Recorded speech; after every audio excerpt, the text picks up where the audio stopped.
Hi, Dan McDougall here for What's Up Wednesdays. Mr. James Jungquist has better things to do today, so I'll be filling in, and I will be interviewing track starter Jim Dakowitz. Let's have a good trip. Morning, Jim. Good morning. So you are the starter at Century Downs Racetrack? That's correct. I've been the starter since Century Downs opened. Great job. Love it. Yeah. Excellent. So what basically does a starter do?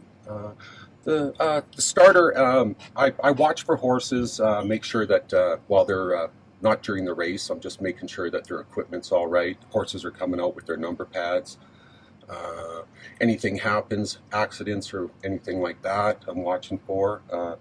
During the start of the race, I gather up the horses, call them. I operate the wings and I operate the throttle also. So when we're moving, then I'm controlling the speed, and then I gather up the horses, and I try to gather them so that they're all kind of evenly spaced to the gate, so that they're, when we get going, that they can make the gate, keep up. And then basically I'm just watching for interference, broken equipment, or, anything that would stop me from having a fair start. All right, so that leads to a different question. What is a fair start, and what do you have to be looking for? Fair start for a horse, if he has broken equipment, there's interference. Obviously, if they fall down before the start, then I would recall the start. There's also a fair start pole that if a horse hasn't reached that by the time I hit the starting line, then they would be constituted as an unfair start, and they would be their monies would be refunded. Okay, and so there's another question then. When we talk about a fair start versus a recall, is there a difference, or what is the difference? Well, actually, that would be the same. Like, if a horse isn't going to get a fair start, then that's why I would have the recall. But there are situations where I might not have noticed his broken equipment, or if a horse is off stride, and I don't call a recall, but he might not make the fair start pole by the time I hit the start line, and that horse would have a refund. Gotcha. And so once the race has started and the truck's pulled away, what are your responsibilities then? After I have the wings closed, then I'm watching the race and just kind of giving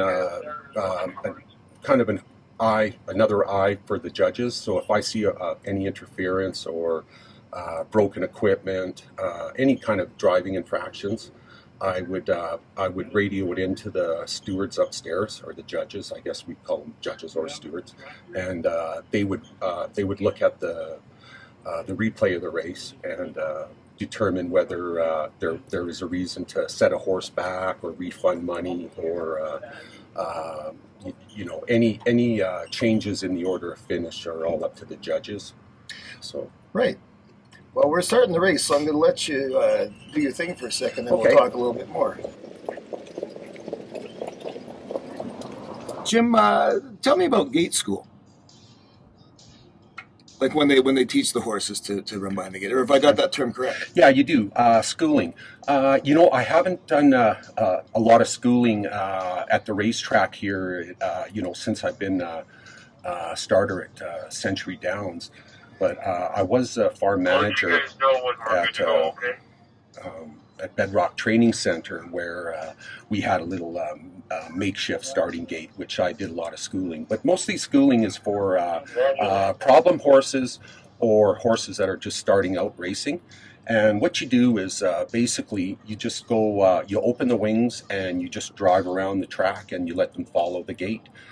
And the horses, as they become more comfortable, with the look of the gate and being close to the gate, they get confidence, and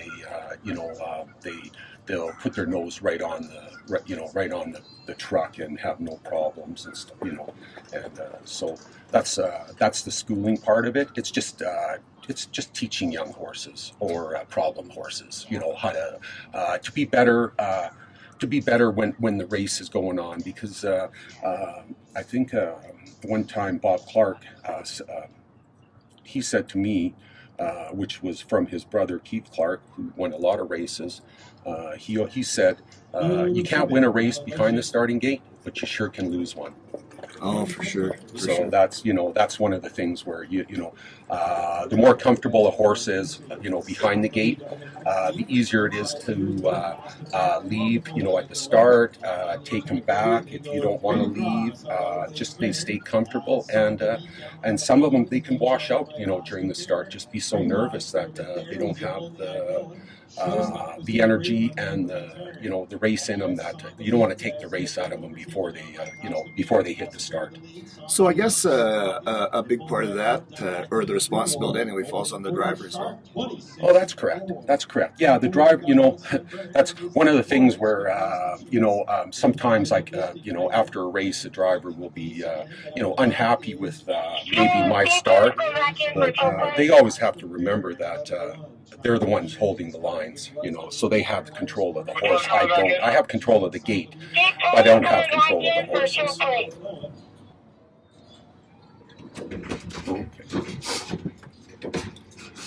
Okay. So now I got the horses here turned, coming towards the gate here. So I'm starting out here, and I usually, by the time I hit the turn here, I'm doing about 30K. And then when I come out of the turn, I'm going to be doing about 40K. So, and then after that, it's just the horses and their ability is how much more I accelerate to the start.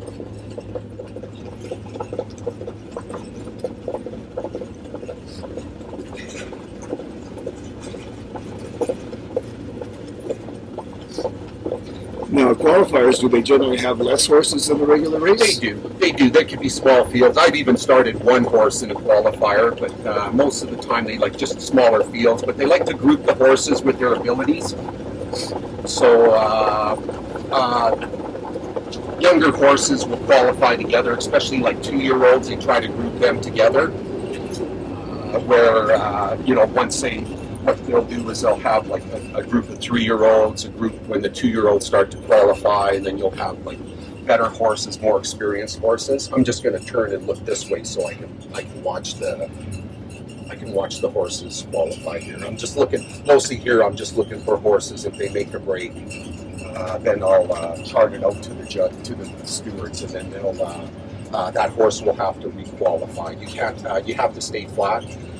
Which means not making a break for the qualifiers, and go a certain speed. And depending on the age of the horse and the track condition is the qualifying time. Okay, thank you. So, Jim, tell us an unusual story. How about one time starting a race, a horse called Tugboat Tyler. This was at Stampede Park. I was starter at Stampede Park for about 11 years back from I'm going to say like 96 to 07, just when Stampede Park shut down. But anyways, one race day, John Chappell was driving the horse, and we're about halfway around the turn, and this horse was pretty short, and all of a sudden it just decided to go right underneath the starting gate, and it just ducked. Or didn't really have to duck too much, and it went under the gate, and John Chappell, he just kind of had to limbo the wings a little bit, and all of a sudden he was on the other side of it. So I had to call a recall. He would have had a little bit of an unfair start. So anyways, that was kind of a interesting thing, which never really seen that happen before.